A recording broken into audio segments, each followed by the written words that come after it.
कक्षा 10 के सभी विद्यार्थी अब चिंता छोड़ो, क्योंकि 5 फरवरी के पहले आप ये वीडियो जरूर देख के जाइएगा, बड़ा ही महत्वपूर्ण है। ठीक है, आपको काफी हद तक मदद मिलेगी टॉपर बनने में। लेखिका मन्नू भंडारी के पिता का स्वभाव कैसा था? क्रोधित है, शक्ति थे। विद्यालय में कौन सी संधि है? तो स्वर संधि है। भारत का जो स्विट्जरलैंड है वो किसे कहा जाता है? कटाव को। नई कविता के कवि कौन से हैं? नई कविता के जो कवि है वो है गिरिजा कुमार माथुर। पहाड़ पर लालटेन के कवि हैं मंगलेश डबराल। आवश्यकता से अधिक बढ़ा चढ़ाकर बात कही जाती है तो वो होता है आपका अतिशयोक्ति अलंकार में। चलिए अब आगे बढ़ते हैं और अगला जो है वो है आपका रिक्त स्थान, है ना। अगला जो क्या रहेगा आपका? रिक्त स्थान रहेगा। अब यहां से देखिएगा, ये देखिए क्रिया का जो संबंध है वो होता है तो आकर्मक क्रिया का संबंध सीधा कर्ता से होता है। ठीक है, तो यहां पर अपन लिख देते हैं आकर्मक क्रिया।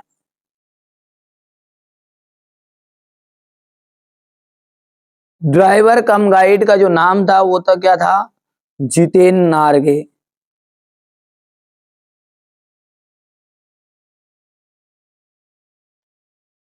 ठीक है भैया, इसके बाद में प्रेत का बयान के कवि का नाम क्या है?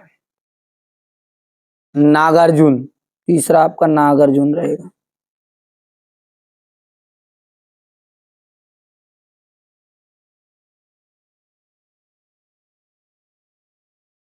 और नियुक्ति अलंकार,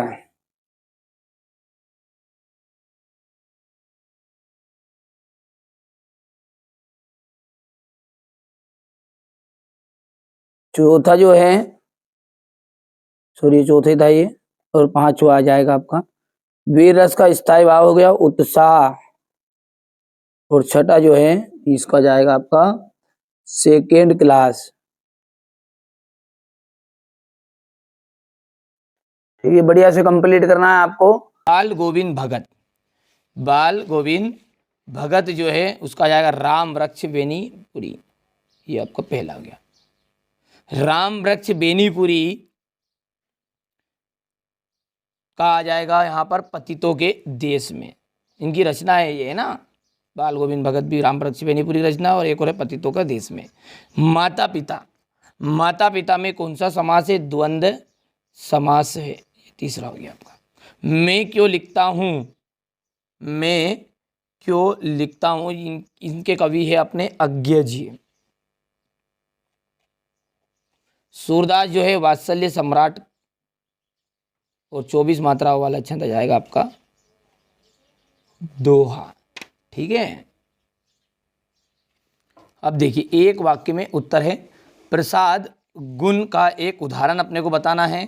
ठीक है, तो प्रसाद गुण का उदाहरण है उठो लाल अब आंखें खोलो, पानी लाई हूँ मुंह धोलो। ठीक है, तो यहाँ से देखिए मैं इसका आपको उत्तर यहाँ पर लिख लेता हूँ, पहले थोड़ा सा रोककर छोटे शब्दों में। तो यहाँ पर देख लीजिए आप, मैंने लिख दिया उठो लाल अब मुंह आंखें खोलो, पानी लाई हूँ मुंह धोलो। ये प्रसाद गुण का एक उदाहरण हो गया। जिन शब्दों से करने या होने का बोध होता है वो शब्द कौन से कहलाते हैं? देखो जो भी शब्द है उनसे जिनसे करने करने यानी कि क्रिया, सीधी सी बात है, तो यहाँ पर आ जाएगा क्रिया कहलाते हैं। जापान में के हिरोशिमा में कौन सा बम गिराया गया था? तो जापान के हिरोशिमा में परमाणु बम गिराया गया था, परमाणु बम। जब मुख्य गायक तार सप्त पर भटकने लगता है तब कौन उसे संभालता है?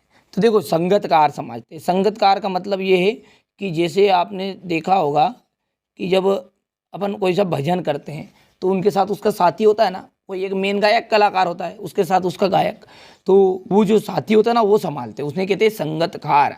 जब वो गायक कलाकार थोड़ा बहुत उसकी ले धुन ताल से बिगड़ती है ना, तो वो जो साथी है ना वो थोड़ा सा जमा देते, उसका सांस अटकता है, तो उस जब में ये संगतकार ही संभालते हैं। किस छंद में 24 मात्राएं होती है? दोहा छंद में। दोहा छंद। एक अंक वाली रचना को क्या कहेंगे? एक अंक वाली जो रचना है उसे अपन कहेंगे एकांकी। क्या कहते हैं, एक अंक वाली रचना को एकांकी कहा जाता है। चलिए अब है यहाँ पर सत्य सत्य। स्थानवाचक क्रिया विश्लेषण से क्रिया के काल का बोध होता है। सत्य है या असत्य बात है, तो ये आपका पहला असत्य रहेगा। पर्वतीय सुंदरता मन को नहीं भाती है, भैया भाती है, तो ये बात भी आपकी क्या हो गई, असत्य हो गई है। मूसन तिवारी को भोलानाथ ने चिढ़ाना शुरू कर दिया था, ये आपके तीसरा हो गया असत्य। श्री कृष्ण ने गोपियों को समझाने उद्धव को भेजा था, तो श्री कृष्ण ने गोपियों को समझाने के लिए उद्धव को ही भेजा था, यहाँ पर हो गया ये सत्य।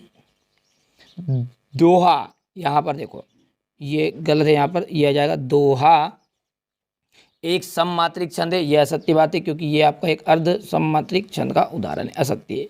सभ्यता और संस्कृति में कोई अंतर नहीं है, बिल्कुल ये गलत है, सभ्यता और संस्कृति में अंतर होता है, तो ये अंतर नहीं है, तो यहाँ पर ये बात हो गया आपका असत्य।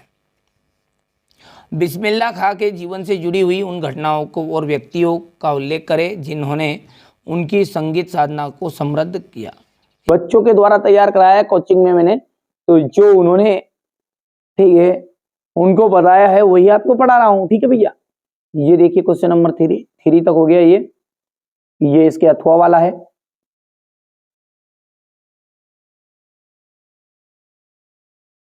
ये देखिए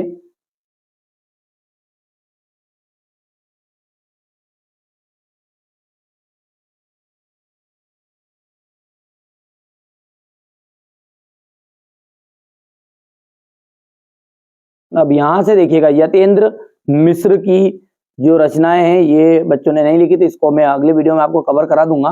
राम वृक्ष बेनीपुरी की देखिए 2 रचनाएं और भाषा शैली।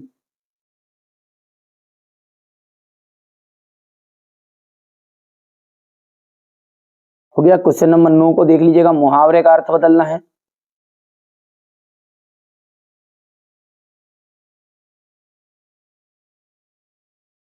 समास विग्रह जो है वो देख लीजिए। क्वेश्चन नंबर जो 10 है, भोलानाथ और उनके साथियों के खेल और खेलने की सामग्री में आप खेलने की सामग्री से किस प्रकार भिन्न है।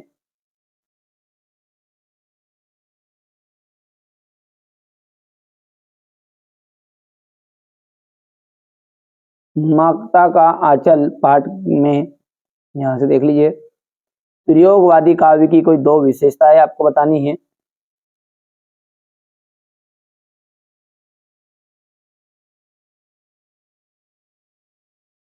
ठीक है,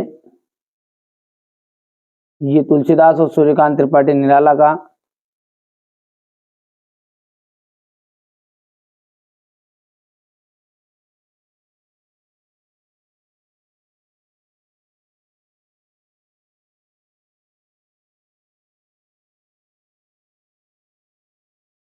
यहां से देखिएगा ये अथवा वाला है।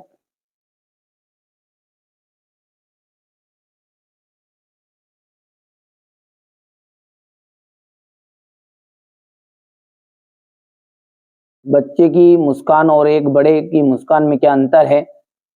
उद्धव के व्यवहार की तुलना किन किन से की गई है। हो गया। ये क्वेश्चन नंबर आपका 15 है, खंड काव्य किसे कहते हैं।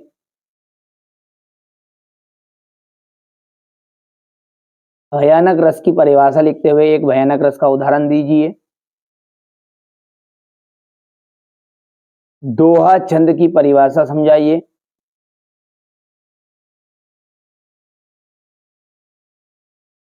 संचारी भाव किसे कहते हैं।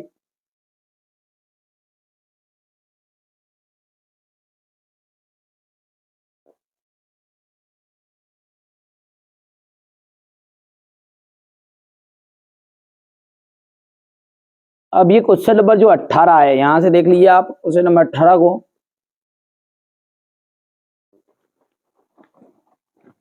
यहाँ पे ये है आपका क्वेश्चन नंबर 18, बाल गोविंद भगत के ऊपर है, ऊपर से है। क्वेश्चन नंबर 19 हो गया, ये क्या है क्वेश्चन नंबर 20।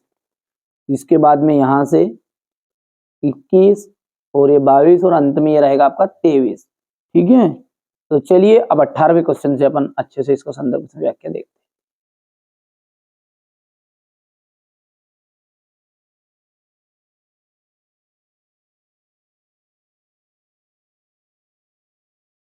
फिर इसके बाद में यहाँ से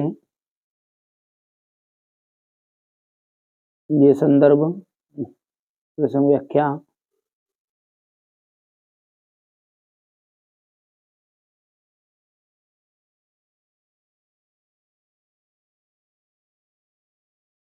इसके बाद में यहाँ से देख लीजिएगा